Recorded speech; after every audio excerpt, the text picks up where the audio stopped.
కన్న మమకారం. చాలా సంవత్సరాల క్రితం ఒక ఊరిలో ఒక ఆవిడ ఉండేది. ఆవిడ కొడుకు జబ్బుపడి ప్రాణాలను కోల్పోయాడు. ఆ బాధ తట్టుకోలేక ఆవిడ కుంగిపోయింది.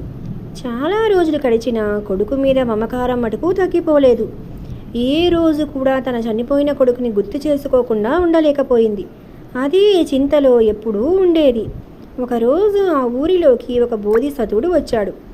అతను చాలా మహిమ గలవాడని, భగవంతునితో అనుసంధానం గల వ్యక్తి అని ఊళ్ళో వాళ్ళు అంతా అనుకుంటుంటే ఆమె విన్నది.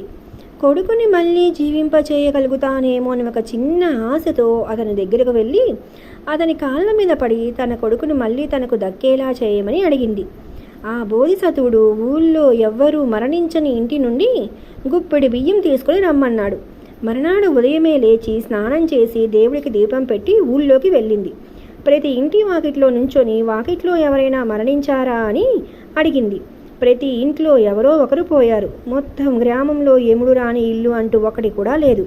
నిరాశ చెందిన ఆవిడకు జీవితంలో చావు కూడా ఒక భాగమేనని, అది ఎవరూ తప్పించలేరని అర్థమయ్యింది.